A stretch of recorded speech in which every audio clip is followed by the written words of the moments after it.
Bien, bonjour à tous. Merci d'être avec nous. Il est déjà 12h31. Nous sommes déjà le 1er février, déjà un mois. Et puis c'était jusqu'à hier les vœux. Alors donc c'est fini. La bonne année, ce sera pour l'année prochaine. Sinon, aujourd'hui, dans un instant, nous allons recevoir M. Alain Bièvre. Bonjour. Bonjour. Il est président du directoire de la Société aéroportuaire de Guadeloupe, Pôle Caraïbes, qui est ouvert, pas fermé. Un peu plus tard, Jean-Luc Divial pour sa chronique habituelle et d'Amisso.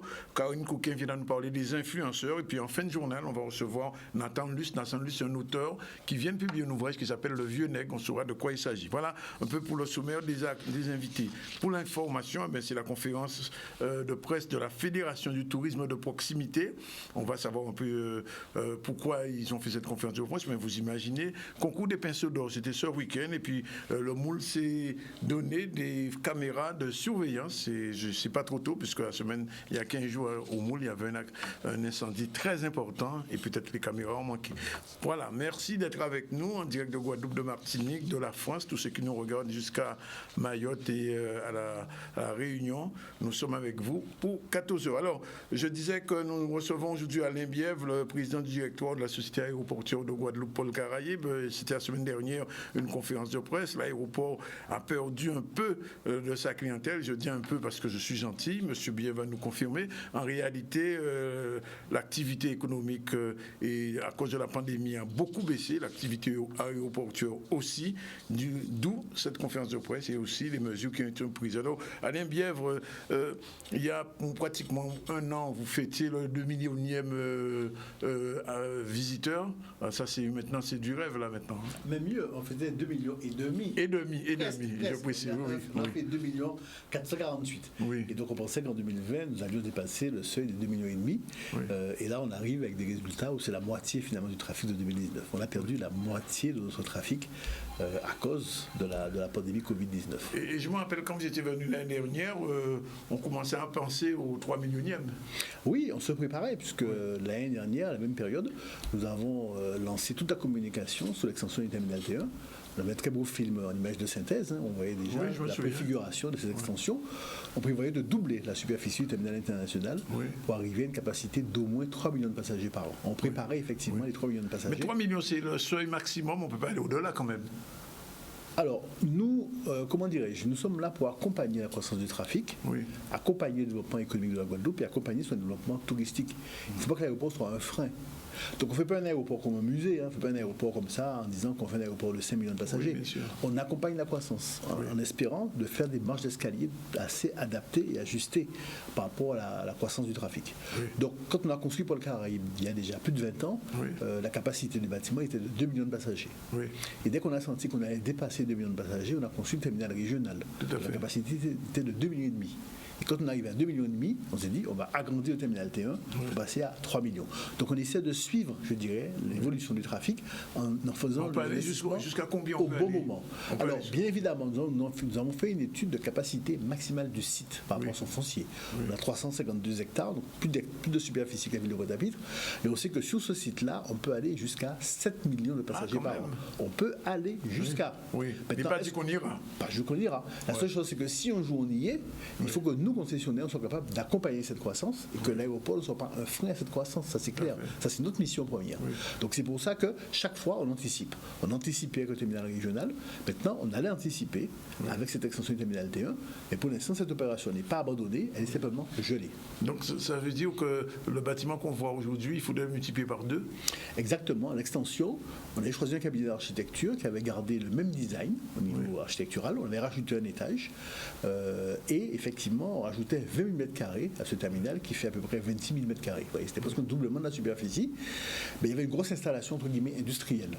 Concernant le traitement des bagages de soute, on a décidé de passer dans un système centralisé, comme dans une usine en quelque sorte, avec un process centralisé avec des machines aussi qui sont mises en parallèle pour le contrôle.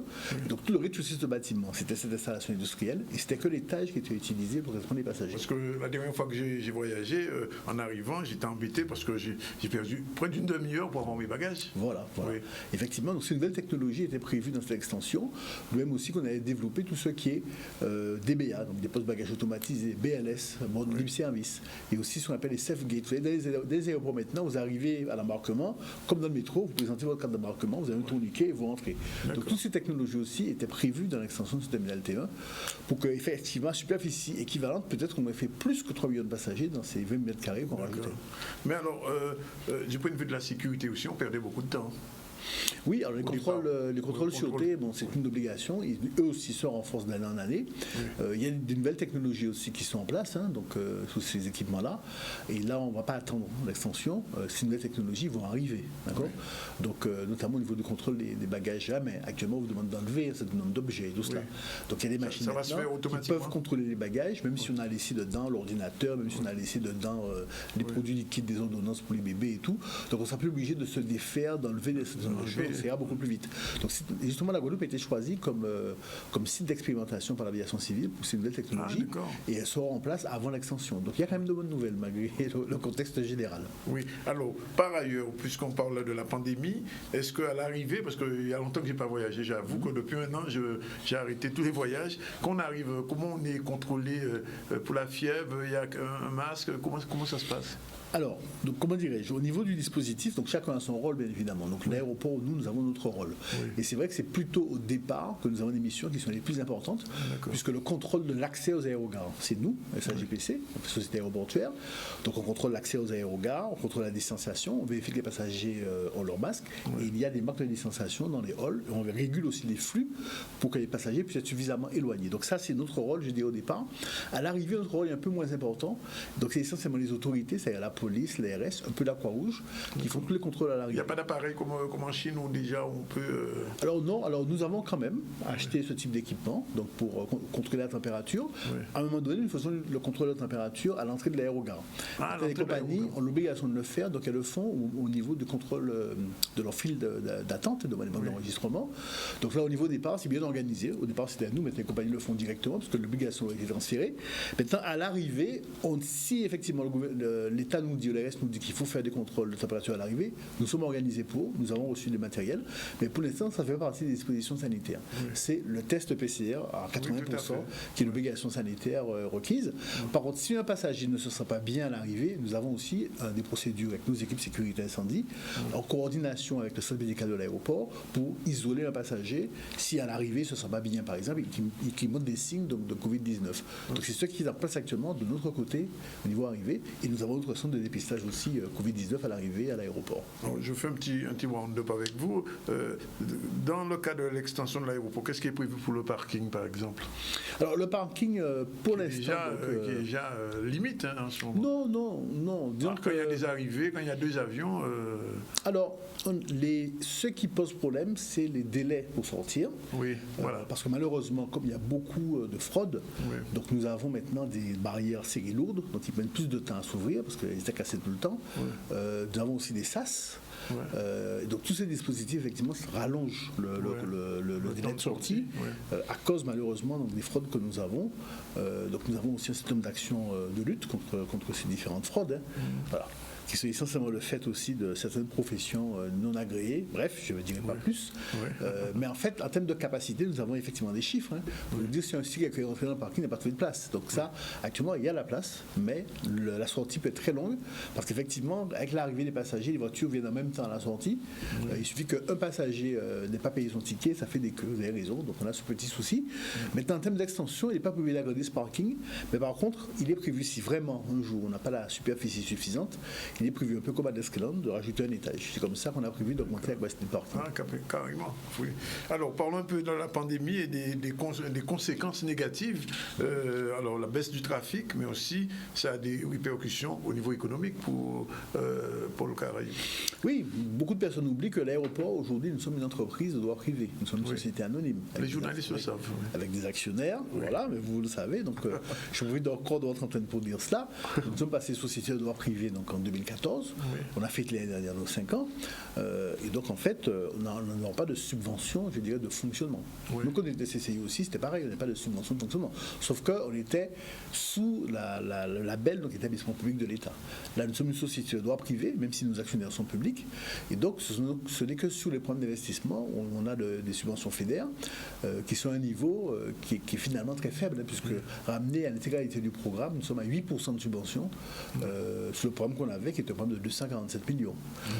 Voilà. Et notre combat régulièrement, c'est de voir donc, la région, de voir aussi la préfecture, pour voir si, par rapport au contexte dans lequel nous sommes, on peut avoir un taux de subvention un peu plus élevé.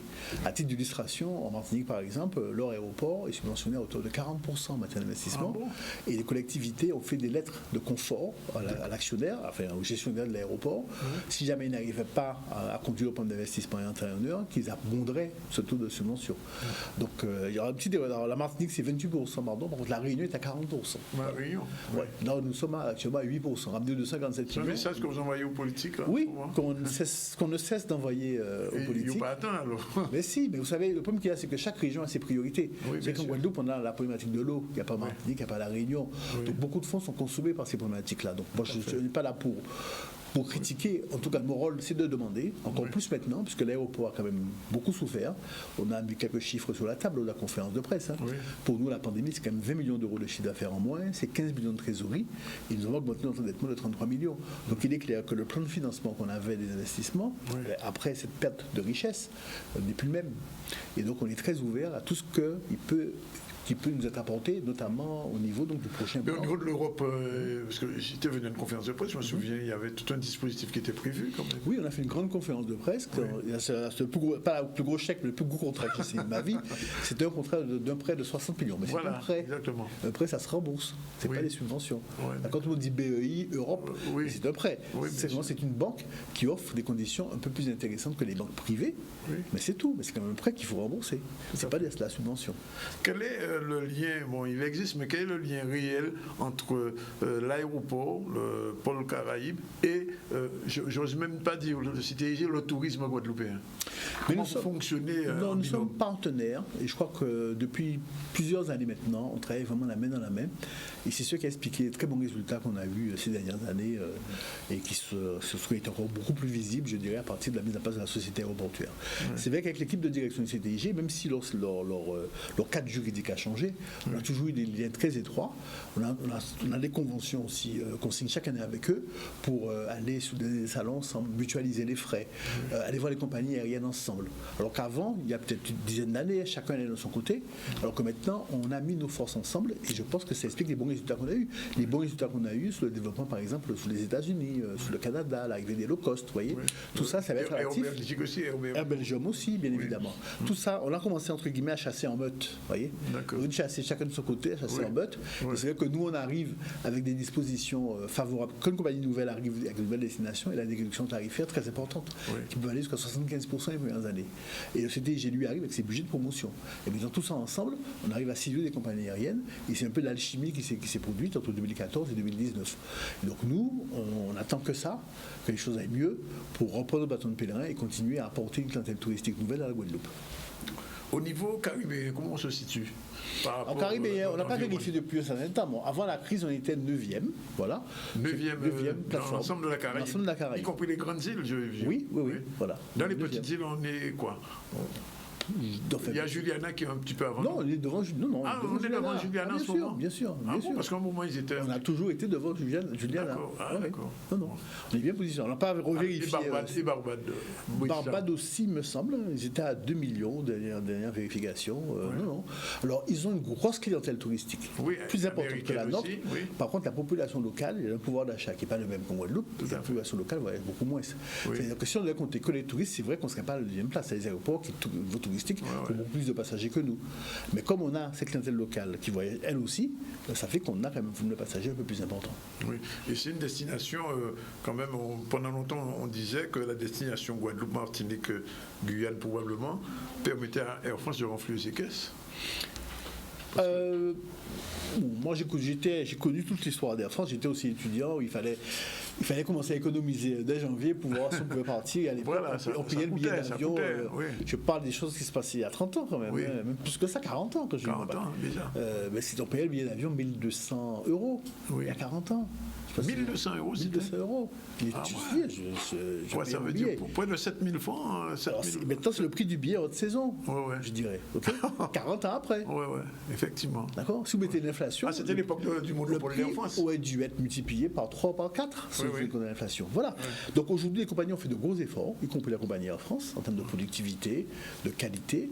Il y a une vraie concurrence aujourd'hui, ce qui fait que les prix, effectivement, sont très abordables, même si, effectivement, aux périodes donc, de grosse activité au moment du rush, avec ce qu'ils appellent le yield management, les prix peuvent monter, mais globalement, en moyenne, quand même, les prix sont très, très acceptables. Les compagnies ont fait de gros efforts et ça, il faut saluer cela. D'accord. Au niveau des machines aussi qui consomment beaucoup moins de carburant, donc des efforts au niveau environnemental et surtout de productivité et de garantie aux passagers quand même un prix qui reste malgré tout abordable par rapport à une époque où effectivement c'était le monopole. Les prix étudiants, ça existe toujours? À ça, vous me posez une colle, je ne sais pas. Je sais qu'il y a des dispositifs d'aide pour les étudiants, je crois, par la région, mais c'est que les étudiants qui bénéficient des prix étudiants, je ne sais pas si ça existe toujours. Je crois que la région doit aider. C'est la région avec la DOM, etc. Il y a des étudiants qui complètent le prix du, qui fait que le prix du billet est un peu plus cher pour eux. Voilà. Alors, je ne peux pas ne pas vous poser la question sur l'arrivée de Corsair comme avion, compagnie guadeloupéenne aujourd'hui. Qu'est-ce que ça, dans le concert des compagnies Air Antilles, Air France, bien sûr Air Caraïbes, Corsair était, il faut le dire, un volume beaucoup moins important que ces compagnies. Est-ce que vous pensez que c'est la guadeloupéanisation de Corsair va aider à son décollage ou son redécollage? Moi, ce que je peux dire de Corsair quand même, c'est vrai qu'on oublie vite, mais il y a quand même un lien affectif entre les Guadeloupéens et Corsair. Corsair, il ne faut pas oublier que Corsair est arrivé en Guadeloupe, ils avaient la tête de mort avec le bandeau sur le front. Corsair est venu en Guadeloupe pourquoi? Parce que c'est grâce à Maillot qui a fait venir un Minière avant. Et en tant qu'étudiant à l'époque, je me souviens, on prenait le bus à la place de la Concorde à 3h du matin pour aller prendre des avions de Maillot à Bruxelles pour venir en Guadeloupe. Et donc Corsair a été un des leviers qui a permis de casser le monopole et de faire qu'aujourd'hui on a des prix beaucoup plus acceptables. Donc ce lien finalement qui était là, historique, chaque fois que j'avais dit que j'ai encore Corsair, je dis faites attention, n'oubliez pas qu'il y a ce lien-là. Beaucoup de Guadeloupéens se souviennent de ça. Ceux de ma génération se souviennent, c'est un soulagement extraordinaire de pouvoir voyager à beaucoup moins cher. Et donc, je pense que c'est ce lien affectif aujourd'hui qui fait que Corsair, finalement, a suivi son histoire et qu'aujourd'hui Corsair est détenu majoritairement par des actionnaires guadeloupéens et ça fait chaud au cœur, ça fait plaisir. Voilà. Alors maintenant Corsair n'est pas rien, c'est quand même la troisième compagnie sur la plateforme quand même, après Air Caraïbes, Air France, vous avez Corsair et après vous avez Air Antilles Express. Voilà. Donc c'est quand même un acteur important. C'est que Corsair a perdu quelques parts de marché parce que Corsair avait du mal à avoir une stratégie, à se positionner. D'accord. Donc c'était une troisième compagnie sur les Antilles. En même temps ils avaient une ouverture un peu mondiale, ils allaient ils étaient un peu partout. À New York, un peu partout. Voilà, donc c'est un peu de mal. Là maintenant, ils ont une stratégie qui est claire. C'est la compagnie des Antilles. D'accord. Et là aussi de la Réunion, des DOM. Donc là, ils ont une feuille de route qui est claire. C'est-à-dire, en termes de communication, il va falloir le dire aussi. Voilà, mais ils le disent. Les nouveaux actionnaires ont fixé la feuille de route, c'est-à-dire qu'ils vont arrêter de se disperser. Il y a simplement le fait de se concentrer sur ce marché qui est très porteur. Vous avez vu, malgré la crise, la Guadeloupe s'est retrouvée 4e destination mondiale. Tout à fait. Donc c'est quand même un marché qui a une forte résilience, qui va intéresser d'autres personnes. Mais ce marché, quand même, qui est très important, qui peut faire vivre une compagnie de la dimension de Corsair. Je pense que ça, c'est important aujourd'hui, qu'ils arrêtent de se disperser, parce que ça coûte de l'argent d'aller sous des lignes qui sont fortement concurrencées, de se concentrer sur leur marché, c'est-à-dire donc les Antilles, les DOM, et je pense qu'ils ont une belle carte à jouer à ce niveau-là. Et ça fait déjà lourd du côté des Caraïbes. Oui, parce que le Caraïbes est en train de regarder vers la Martinique aujourd'hui. Oui, alors jaloux. Bon, c'est vrai que c'est nos marques de compagnie aérienne. Je crois qu'aujourd'hui il y a quand même le droit européen. Concurrence, en fait, une concurrence. Il y a quand même le droit européen qui est là, qui s'applique même à nous, à l'aéroport. Donc on doit toujours veiller, et l'Europe veille aussi à ce que, je dirais, il y ait un traitement équitable des compagnies aériennes. Voilà. Donc Air Caraïbes a comment dirais-je, a réagi par rapport effectivement à tout le dispositif qui a été mis en place. Mais tout ce dispositif qui a été mis en place pour accompagner Corsair, l'Europe l'a validé. Donc c'est parfaitement en ligne avec les directives européennes. Voilà. Donc c'est normal, je dirais, c'est la concurrence, de s'assurer qu'effectivement il n'y a pas une distorsion de concurrence par des aides que certains auraient et que d'autres n'auraient pas. Et nous aussi, aéroport, on est dans le même moule. Hein, je dirais, il y a des activités aussi sur lesquelles l'Europe contrôle s'il y a des risques ou pas de distorsion de concurrence. Alors on ne le verra pas malheureusement, je ne sais pas si on a mis cette image, mais vous avez changé de logo. J'ai pas compris, en pleine pandémie, vous changez votre logo sur votre parce que vous savez, le personnel visuelle. aussi, il faut donner un sens aussi à ce qu'il fait. D'accord ? Oui. Le personnel s'implique énormément. Le personnel aussi se retrouve en activité partielle, donc des pertes de revenus. Donc il y a quand même une souffrance. En même temps, il nous accompagne, je dirais, dans cette période difficile, à trouver des économies, à réduire des contrats, à reprendre en régie des choses qu'on avait sous-traitées. Il faut donner un peu un sens à toute cette action-là. D'accord ? Donc ce sens, il y a deux directions. La première direction était de dire, voilà, quand on va sortir de la pandémie, on s'est quand même endetté passer la pandémie. Donc ça veut dire qu'à la sortie de la pandémie, il faut qu'on crée plus de valeur parce qu'il faut quand même rembourser les dettes qu'on a faites. Donc ça veut dire qu'il faut continuer à réduire nos coûts et il faut aussi chercher des sources nouvelles de revenus. Oui. Voilà. Maintenant, nos charges globales aussi, il faut les maîtriser, il faut restructurer notre dette, il faudra faire ce nombre d'actions. Et c'est ce qu'on a appelé la SAGPC 2.0. Parce qu'en termes d'organisation aussi, il faudra peut-être qu'on ait une organisation un peu plus ramassée, un peu plus efficace aussi à cette sortie de crise. Donc on a décidé de lancer ce projet, de ne pas rester passif. Le pire, c'est de subir une crise. Nous, on a décidé d'être actifs. C'est-à-dire qu'on profite de cette crise pour revoir complètement nos habitudes, notre fonctionnement, nos process, notre organisation. On a plusieurs réorganisations qui sont passées en CSE. Voilà, on profite pour dire, voilà, on a la crise, on a le temps de réfléchir, voyons comment on peut être plus efficace, travailler mieux, mieux organisé, d'accord, gagner aussi plus d'argent, avoir plus de marge, réduire nos coûts. Et c'est ce travail-là d'entraînement de l'ensemble des équipes, alors déjà l'encadrement, mais aussi d'entraîner l'ensemble des collaborateurs, parce que ce que j'ai dit en conférence de presse, je l'ai dit aussi, à travers l'Assemblée générale du personnel qui s'est tenue la veille en webinaire. Voilà. Donc aujourd'hui, on part sur une nouvelle entreprise, la SAGPC 2.0, l'objectif qu'on a, c'est que cette entreprise reformatée, je dirais, arrive en finale en 2023, au moment où la crise du Covid-19 va se terminer. Et on a décidé aussi de traduire cette démarche dans laquelle nous sommes à travers ce logo. Donc ce logo, les traits sont plus épais, tout simplement pour plagier le proverbe qui dit que ceux qui ne tuent pas rendent plus fort. J'espère qu'on ne mourra pas du Covid. La SAGPC va continuer à vivre. Voilà. Mais simplement, avec une expérience comme ça, on sera beaucoup plus fort.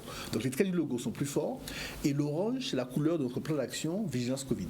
Il y en a mis plus d'orange. Donc forcément, ça va nous marquer durablement cette crise Covid. Un dernier mot avant de vous quitter. Alors, on imagine que cette pandémie, disons, se calme un peu vers les mois de juillet, août, septembre. Combien de temps il faudra pour retrouver la vigueur d'avant au niveau de l'aéroportier, au niveau du transport aérien?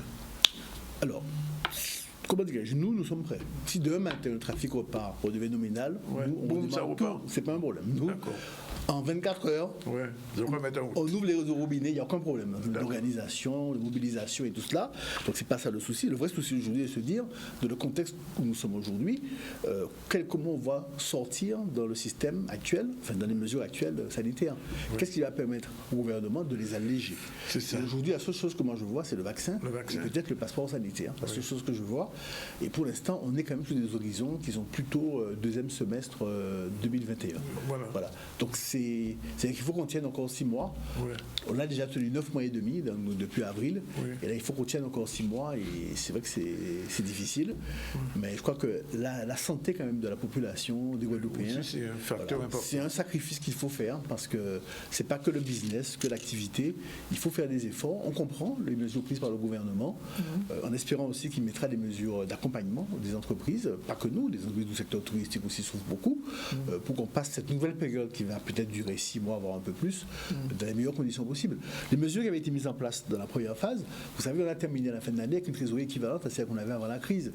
Elles ont donné leurs résultats. Donc il faut qu'on ait des mesures complémentaires aujourd'hui pour qu'on tienne ces 6 à 7 mois de plus avec une activité qui risque d'être très réduite. Il faut tenir, comme on dit, Kimbirred.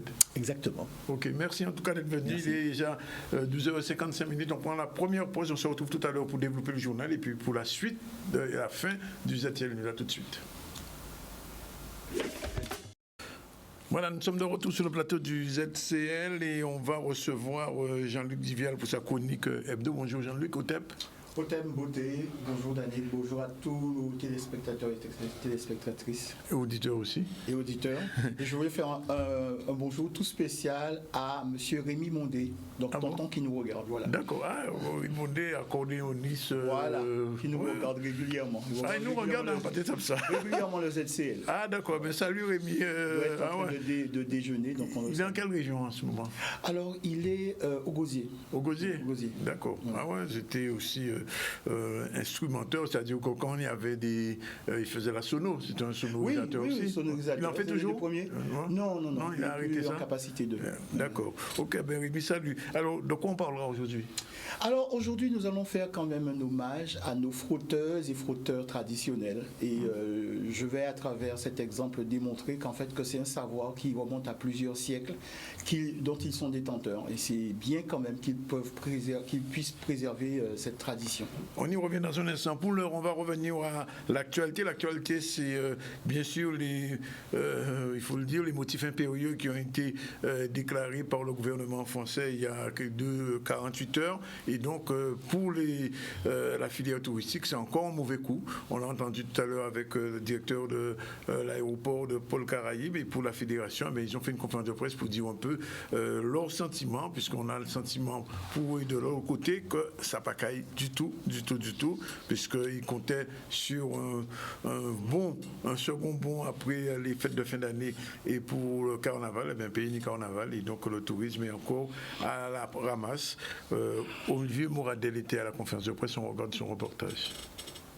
Nous sommes entièrement d'accord pour des mesures d'hygiène et de sécurité pour la population guadeloupéenne. C'est tout à fait normal de mettre en place des mesures de sécurité qui nous permettent quand même de faciliter, je dirais, en petite quantité, le déplacement vers la Guadeloupe. Nous sommes d'accord, mais seulement, il va falloir aussi que les mesures d'accompagnement doivent suivre pour pouvoir permettre au secteur du tourisme, pas seulement le tourisme, mais tous les secteurs professionnels rattachés directement et indirectement au tourisme.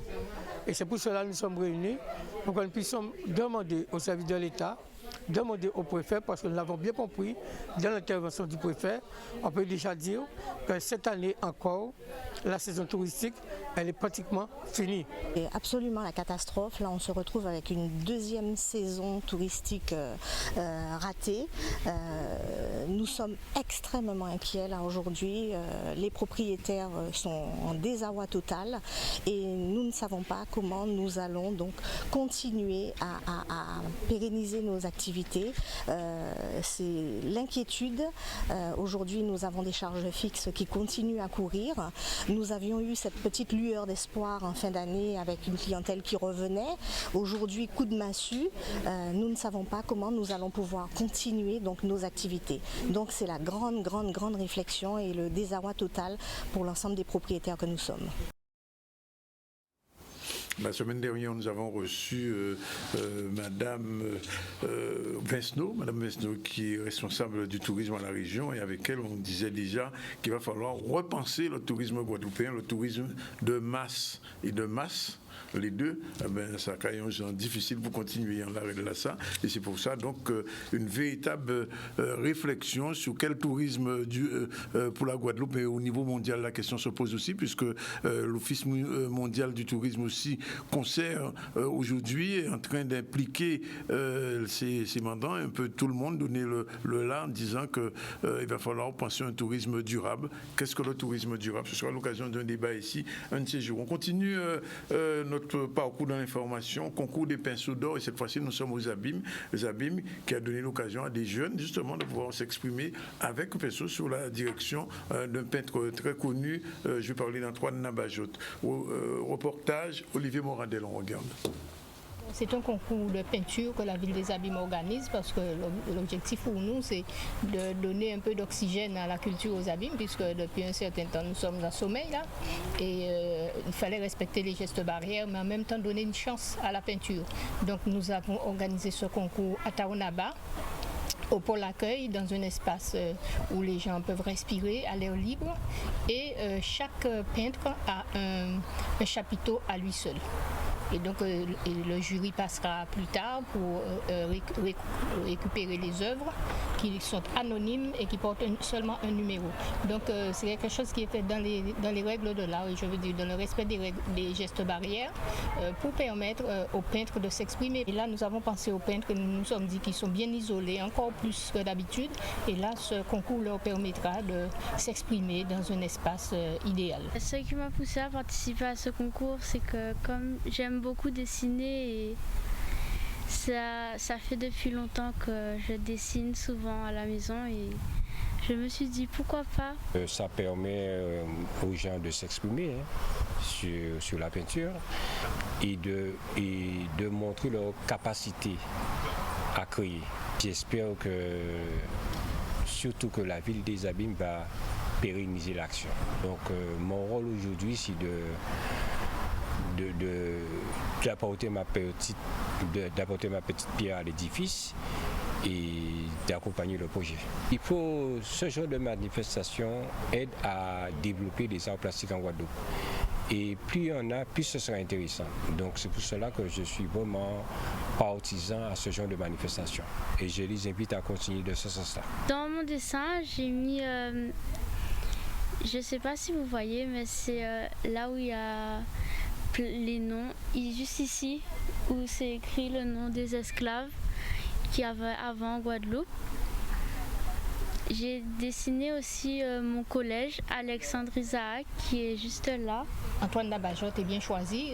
Il y a d'autres peintres que nous allons mettre à l'honneur, mais Antoine Nabajotte, c'est le peintre qu'il fallait pour le parrainage de ce concours de peinture. Il a pris à bras le corps le projet, il l'a préparé avec nous et il est présent depuis ce matin.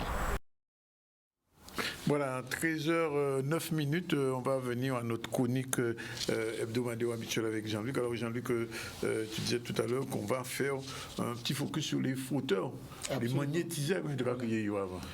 C'est deux choses différentes quand même. C'est deux choses différentes. Le magnétiseur, c'est le magnétisme, c'est des énergies, la manipulation des énergies, et les fauteurs, c'est vraiment appréhender les dérèglements du corps par le toucher, et rétablir par... C'est plus proche de l'ostéopathie quelque part. C'est-à-dire que c'est vraiment la manipulation du corps et la connaissance des plantes. Et le magnétiseur, parce que moi, dans mon enfance... Un magnétiseur peut soigner sans jamais toucher le corps de la personne, à distance. Ah, d'accord. Sans jamais toucher comme ça?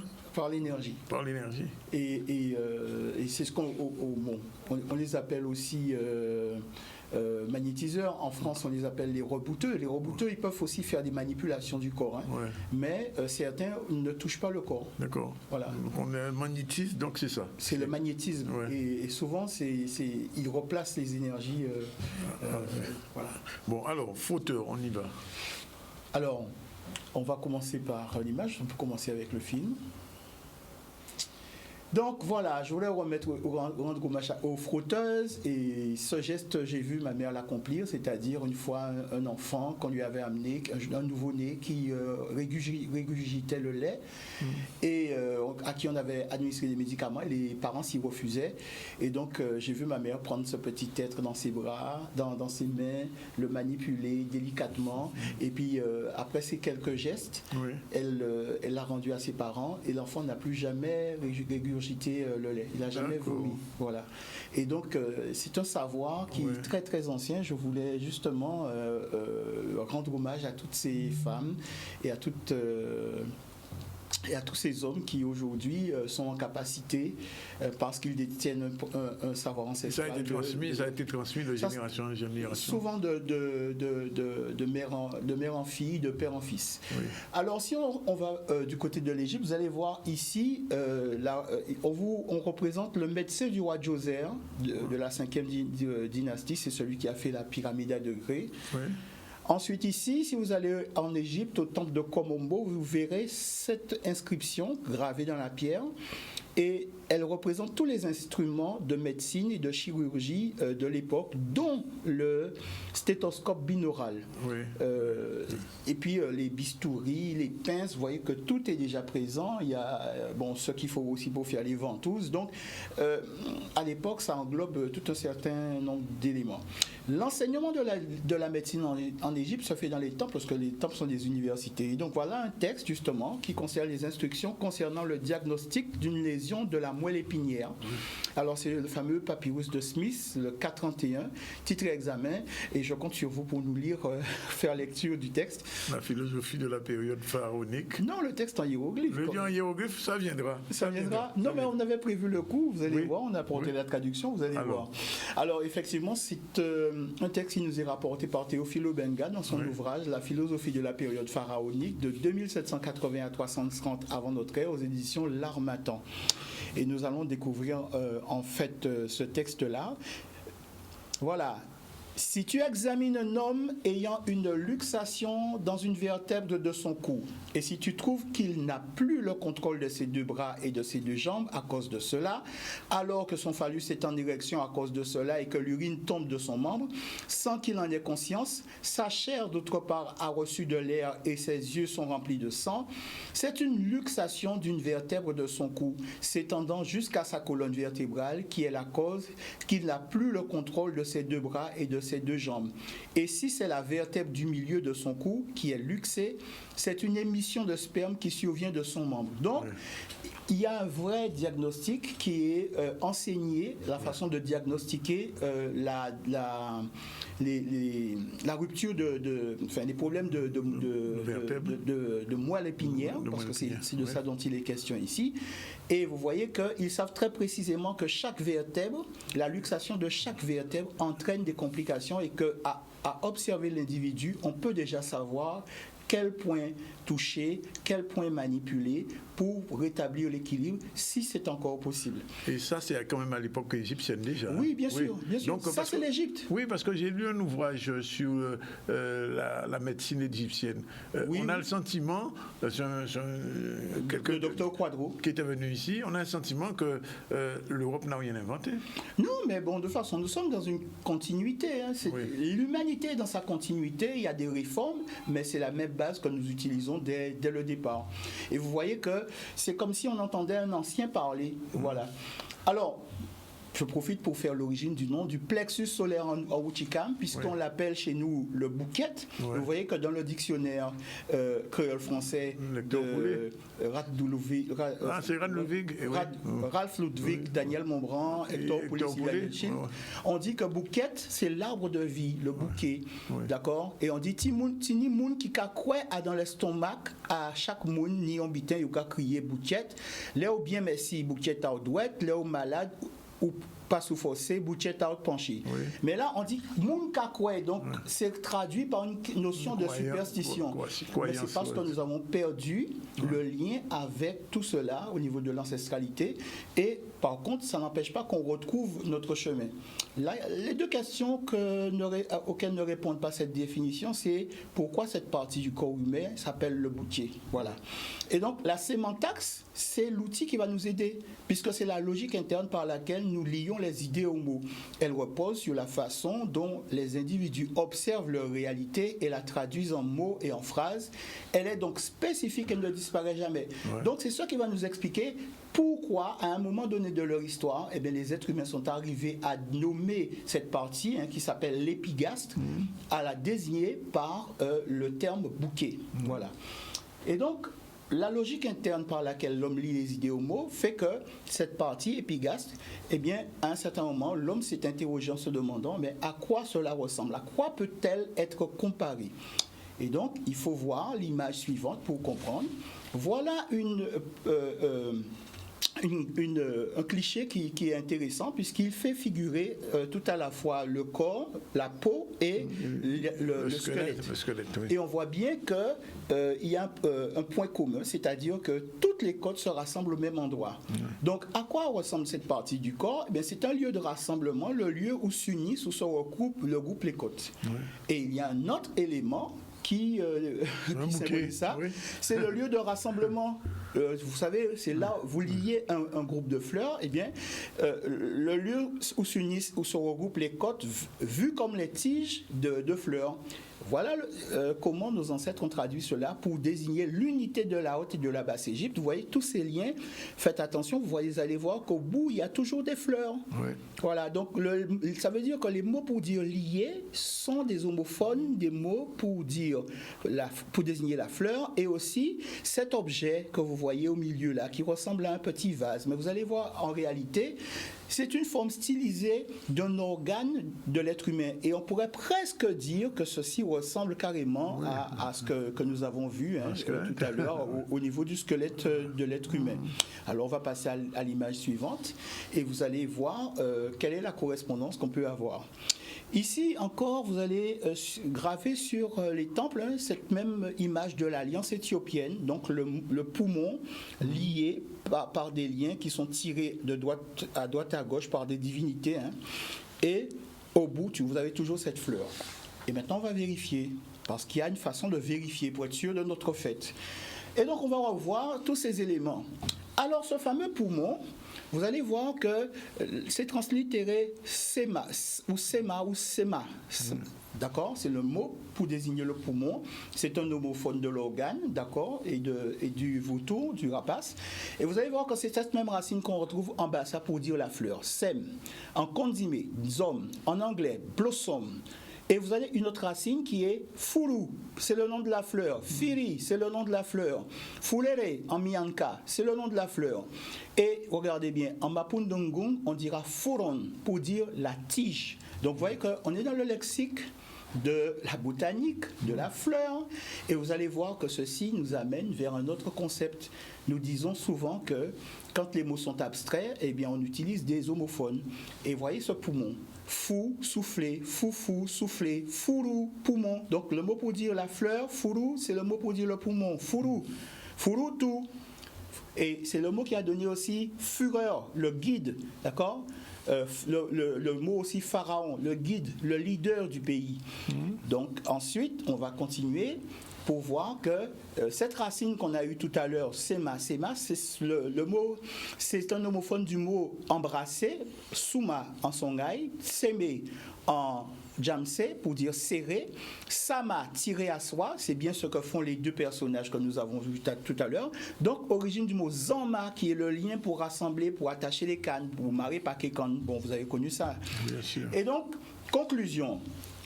Dans la pensée symbolique africaine, le registre de la fleur, du poumon, de l'union, du mariage, du rassemblement sont des homophones. Ce phénomène est constant.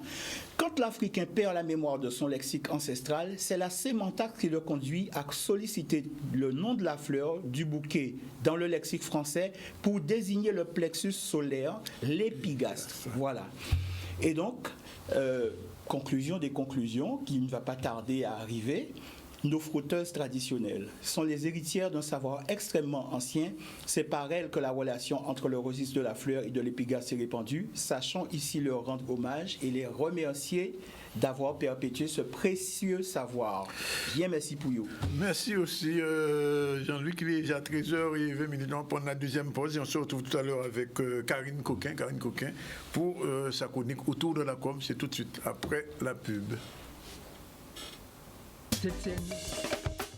Voilà, 13h29, retour sur le plateau du ZCL. Troisième partie, on va recevoir dans un instant Karine Coquet, notre chroniqueuse communication autour de la com. Bonjour. Bonjour Danick, bonjour à tous.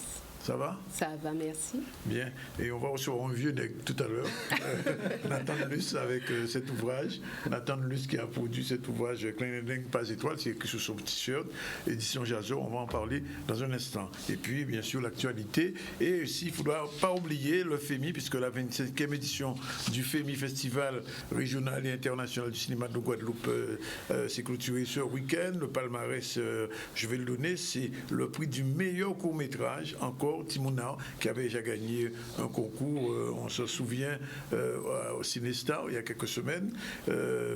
Et donc, ce film de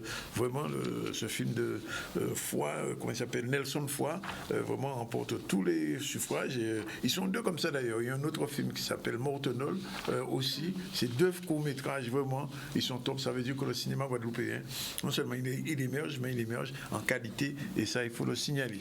Alors, on revient donc à Karine, autour de la com. Générique, c'est parti.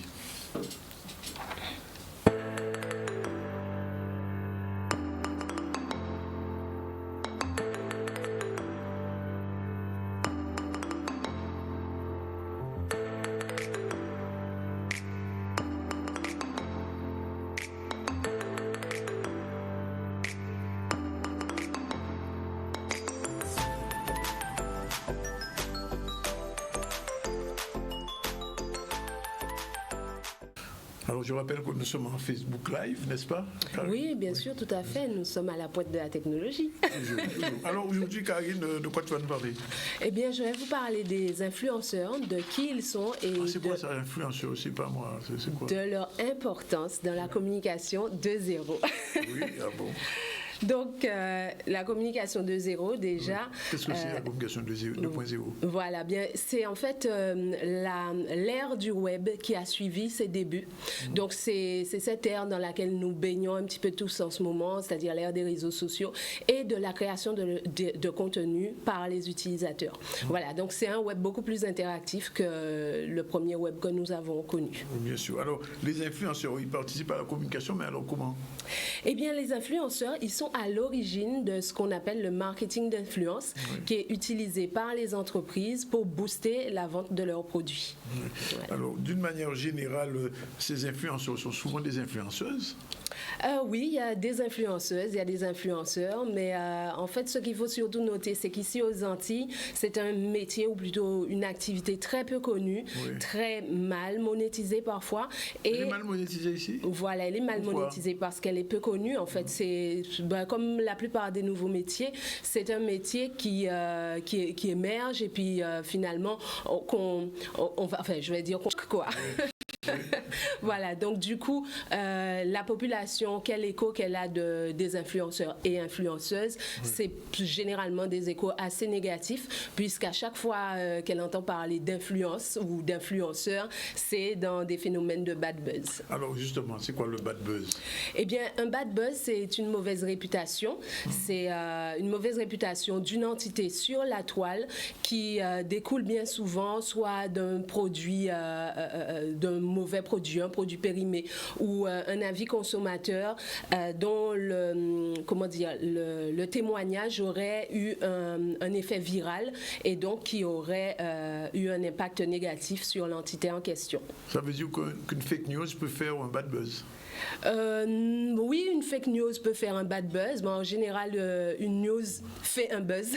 Déjà? Voilà, fait un buzz. Une news fait un buzz en général, et c'est dans ce cadre-là qu'elle peut faire un bad buzz. Alors, on en vient donc à l'influenceur. Qu'est-ce qu'un influenceur et en quoi il est important aujourd'hui d'être influenceur ou d'en avoir?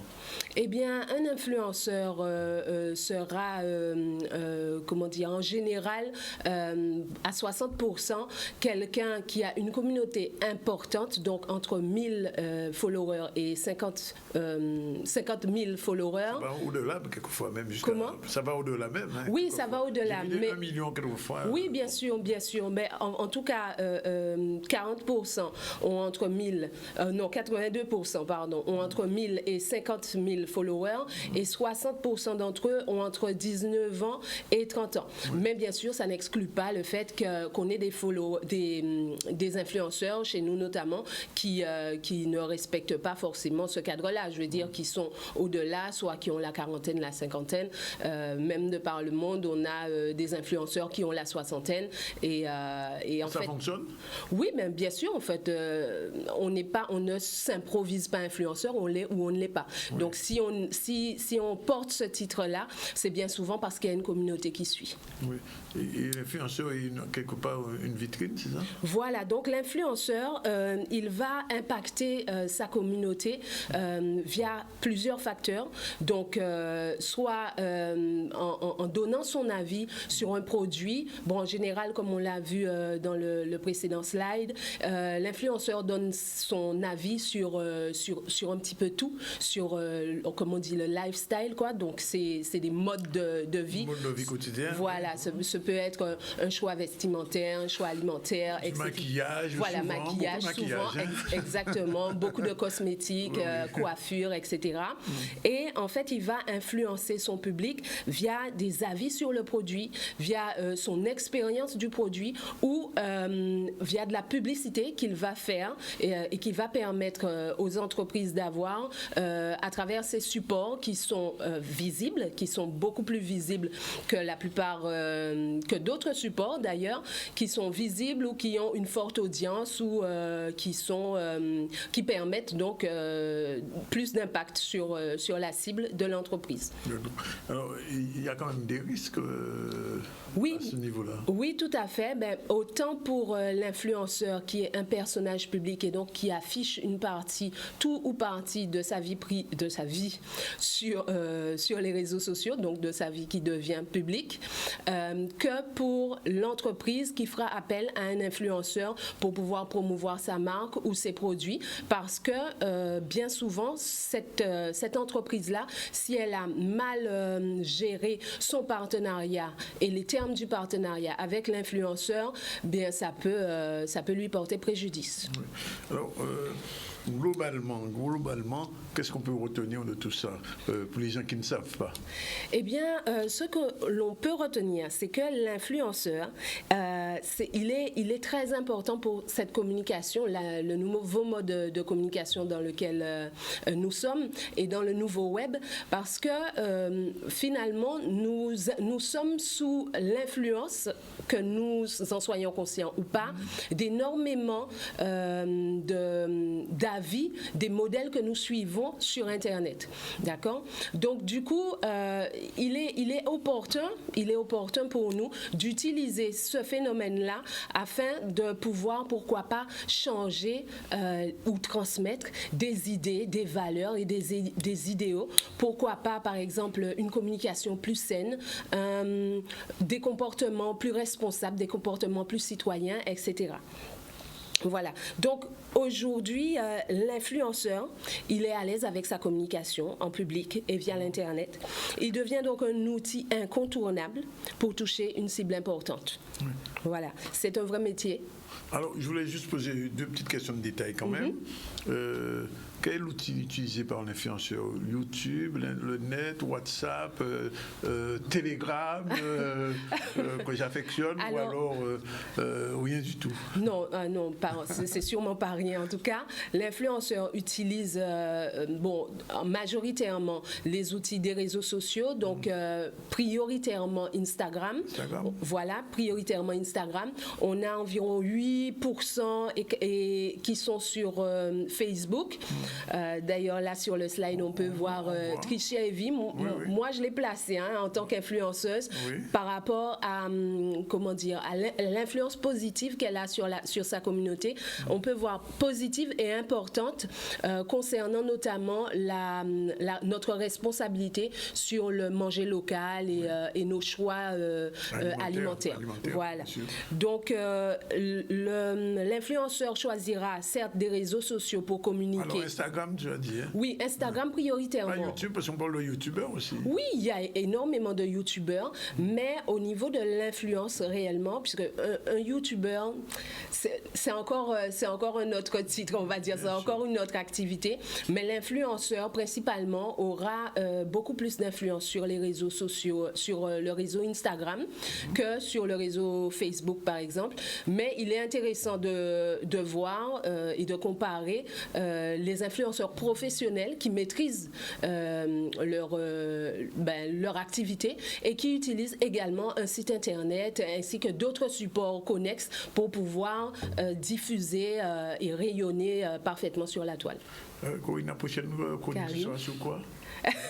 La prochaine chronique, tu me pièges là, Denis. Bon, ok, on en parlera la prochaine fois. D'accord. Merci en tout cas pour toutes ces informations. Si vous ne savez pas ceux qui étaient ou ceux qui ont un influenceur ou une influenceuse comme Karine, ben, reportez-vous sur le Facebook de l'émission.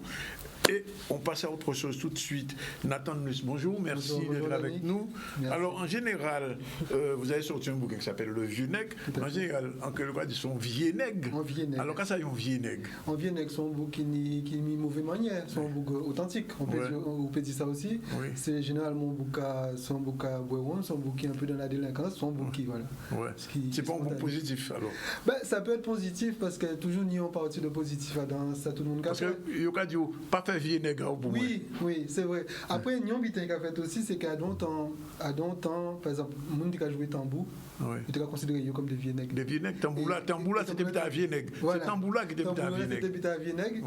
Et voilà, nous en tamboula actuellement, donc ce bitin peut évoluer aussi. Vous parlez tout à l'heure d'influenceurs, donc l'image qui a évolué en fonction. Alors, justement, le bouquin s'appelle Le Vieux Nègre. Alors, c'est qui ce vieux nègre qui traverse ce roman de part en part? C'est un dieu antillais. Il a créé le monde. Il est dans la cosmogonie, là. Oui, on est complètement. On est dans la cosmogonie, dans la mythologie. Donc, il a créé le monde. Donc, les personnages de contes et les hommes vivaient heureux. Et puis, vieux nègre là, quand il était Caboueron, il jouait Grendé, il pède. Et il a été exilé. Tout à fait. Avec les personnages de contes sur l'île Colibri.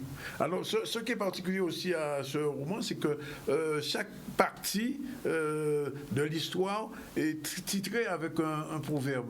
Alors, je prends comme ça au hasard.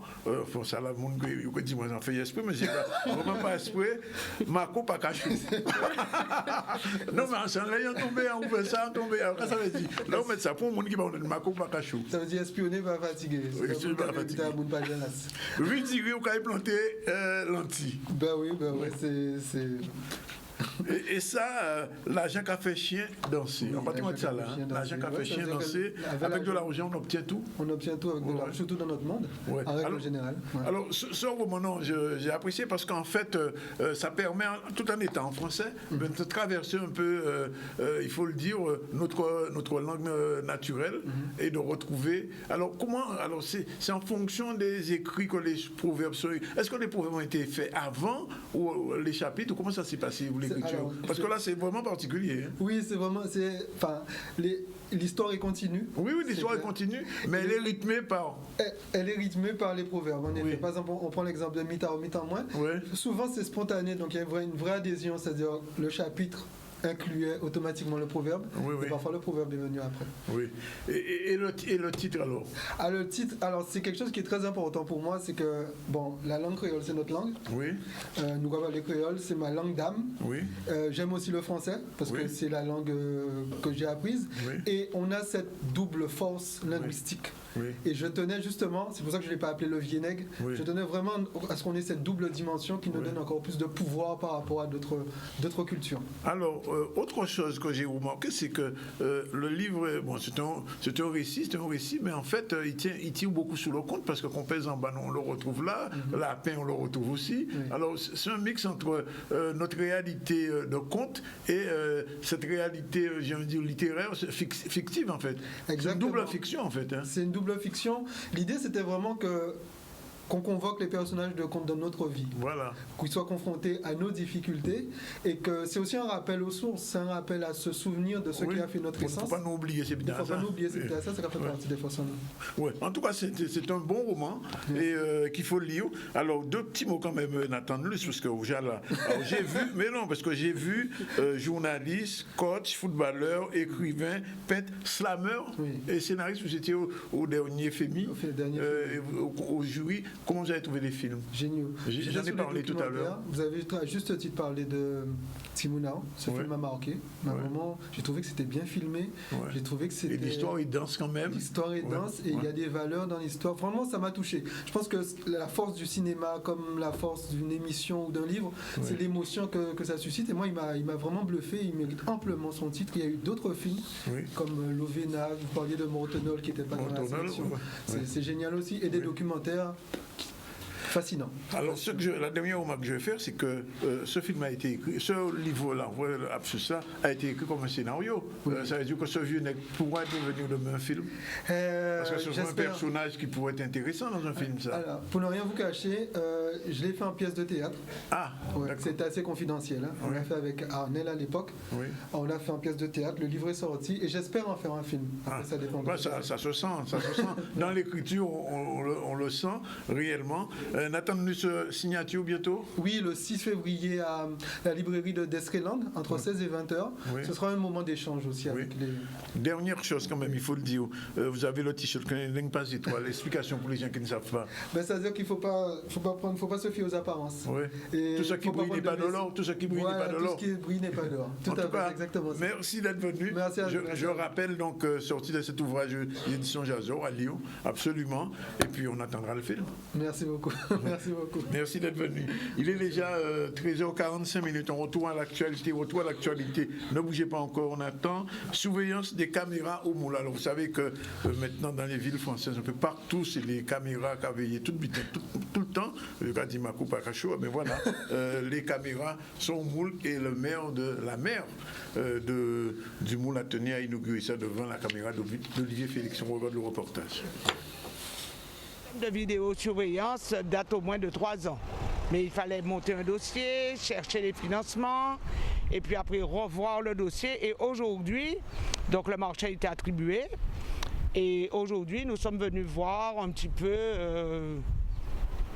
les travaux qui ont débuté depuis peut-être plus de 2 mois.